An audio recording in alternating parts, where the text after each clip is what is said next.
Hey, what's up guys? So that was just a quick clip of me hitting level 90 Paragon. In this video I thought I'd talk about how I'm gaining my experience so quickly. A lot of people have been asking me since I went from level 80 to 90 very quickly. They're wondering how I'm getting my experience so quickly. So in this video I'm going to show you guys what I'm doing and we'll go ahead and calculate how much experience roughly I gain per hour. So the first thing I want to talk about before we get into the run here is the gear and the spec that I've chosen specifically for Paragon leveling. So we'll open up my skills here. Normally on a higher monster power, I would have Frenzy with the Mannequin. I swapped that out for Bash Instigation, which allows me to get extra Fury per attack. So when I'm totally drained out of Fury, I only have to attack things once or twice, and then I'm good to go to pop my sprint again and keep running and keep that movement speed up. So that really helps me speed up my runs quite a bit. Another rune sometimes I do consider is Pulverize, since that does pretty much the same thing, a little bit less fury, but it does some AoE damage to the monsters around you, which is helpful. But I decided that I'd go for Bash Instigation because that really does help my playstyle and I prefer it a little bit more. As you notice in here, normally I'd have a rune like Overpower, which allows me to do extra damage. But on the low monster powers, things die basically instantly, at least white mobs do, so I swapped out for Warcry Impunity. I don't really need the extra defenses, but what it does, it generates 20 Fury, which allows me to pop my sprint again, and it really helps me get out of those situations where I'm kind of stuck without any movement speed boosts, and that'll help me out when I have absolutely no Fury. So that speeds me up a little bit as well. The last thing I did is I swapped out either in here I'd have Bloodthirst, which gives me extra Life's Leech, or Superstition, but I swapped that out for Boonable Castles, which allows me to get my Wrath of the Berserker cooldown a lot quicker, which allows me to run quicker and that sort of thing. So that's a very helpful passive to do, and I don't seem to need the extra survivability from Bloodthirst or anything like that. So I'll go ahead and open up my inventory here. The only thing I have for life leech right now is this dagger, and that does help me out enough to survive. The 2.6 life leech is plenty at a low monster power level for the amount of damage I do. I have my XP gem in my helm, which gives me 31% extra experience, and I have my Hellfire ring on. So last thing to talk about is monster power selection. You can see I'm on 3 here. Monster power 2 is another one I do. It's a little bit more efficient, but because of my playstyle, I prefer doing Monster Power 3, and it keeps me motivated to do more of these runs, so that does help me out getting Paragon levels quicker, because it motivates me to do these runs more often if I'm on a slightly higher Monster Power, which means I'm going to be gaining more experience anyway. But for most people, Monster Power 0, 1, and 2 are going to be the highest efficiency to gain your experience on, so keep that in mind. So right now we're just about to go into the run. We're going to take a look at our experience. We're at 148.54 million, so we're going to keep that in mind. I'm going to pull out my stopwatch here, and we're going to time our run and see how much experience we get here. Alright, so here we are in the run. Sorry if my mic volume might be a little bit quieter, but that's simply because I am not doing live commentary right now. I recorded all this gameplay just after I'd done that live commentary there, just because it makes me a little bit more efficient, and I wanted to make this as accurate as I could when trying to figure out how much experience I get per hour typically. So this is the most popular run people do. It's the Al Kaiser run. I talked about it in another video. There I found a mighty belt right there. Misclicking on trying to get that ruined sword. Alright, here we go. So yeah, like I was saying, this is the most popular run a lot of people do. It's the Al Kaiser run. I'll talk about the route real quick. We go through here at the core of the area. One thing I'll talk about real quick, because this actually gets asked a lot. So how do I start at the end of the core area? Well, you select Heart of the Sand, kill Azmodan. You run to the end of the core of area, get that checkpoint, and then you leave the game without teleporting to town, and then anytime you come back in the game, you'll be good to go and you'll start right there.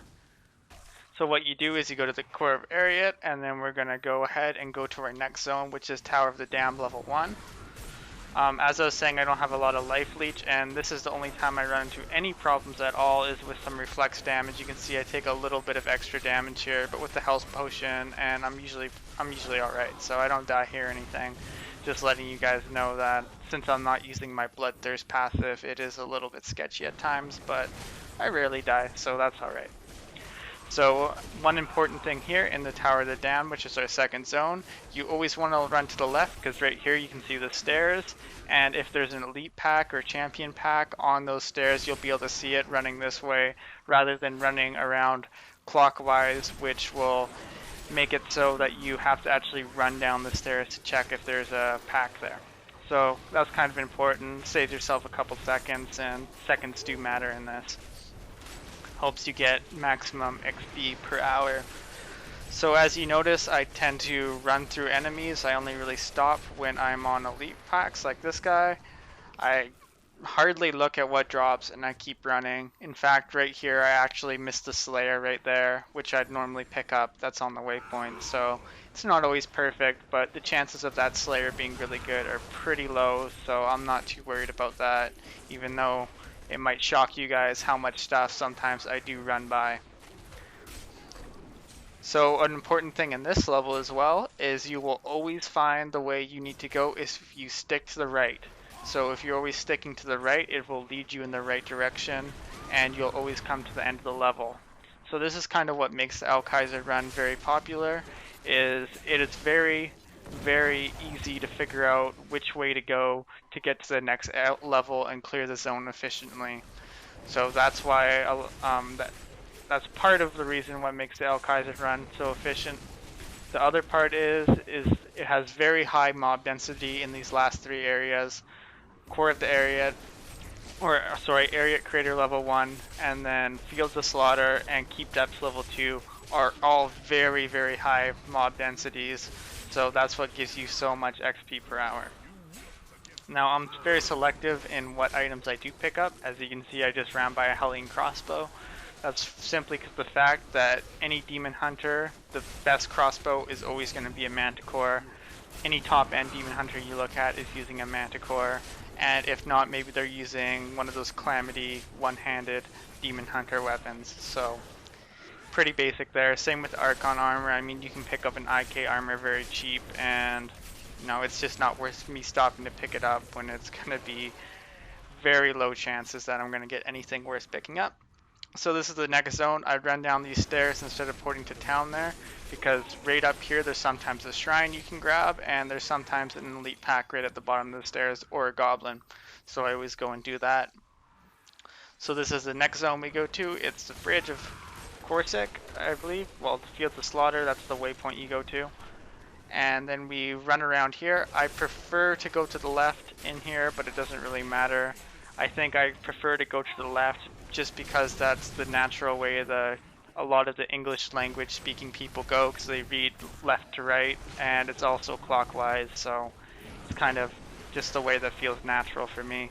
But you can go around counterclockwise or whatever you want. Doesn't really matter. But the point is, you do a circle in this level here, and then when you get to the end, you go back to the waypoint, and we'll go to the Keep Depths level 1. So as you can see, like I was saying before, I just try to go through all this stuff like that. Just kind of whirl the wind a little bit, and then keep running. Trying to keep up my Wrath of Berserker as much as possible. I got a little bit stuck there. And there you go, we get a Fleeting Shrine. So your experience is going to be a little bit different each run depending on what shrines you get. I still kind of avoid those empowered shrines simply because of the fact that I hate how it really makes me lose my Wrath of Berserker. But for other classes, empowered shrines are very awesome, especially for like a demon hunter, and it allows you to really gain up that hatred quite quickly, and you can keep vaulting a lot more often. So empowered shrines are good for other classes, but I just don't really like them. They can be good for barbs, but it kind of screws up my timing with my Wrath of Berserker, and I end up using it at the wrong time. So that's my personal preference, but really the shrines that are good to pick up will be the Fleeting Shrine and the Experience Shrine, which Enlightened Shrine it's called.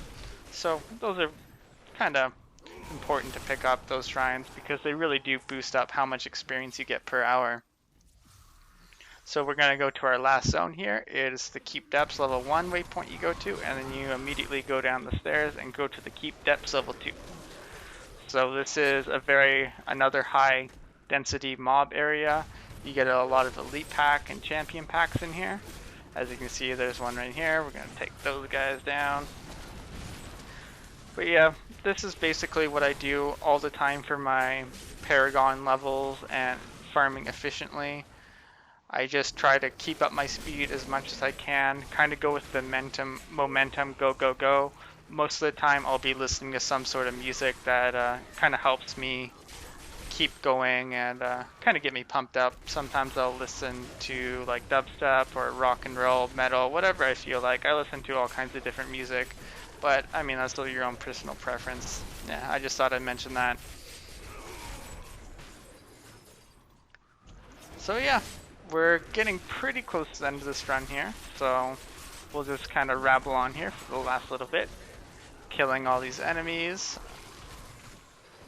Alright, yeah, so this was the end of the run right here. We're going to teleport to town real quick, and I'll show you how much experience I gain, and we'll calculate how much experience I gain per hour. Alright, so let's take a look at our experience here. 158.069. So we're going to pull this up real quick. Alright, so if we take the experience we got per run, which ended up being 9.52 mil per run, and then we'll take 60 minutes and divide that by 8, which is the time we took to do our run, and then we'll go ahead and times that by our run per hour, and that gives us our experience. Or you can do it the way I showed below. That's kind of your own personal preference for the way you want to do it. Basically, this gives you the run per minute below, and then you times it by 60 and you get your same number. So I guess it depends the way you like to do it mathematically. But thanks for watching, guys. Thought this would help you out on gaining experience quickly. I'd use this legendary here, but I'll see you next time.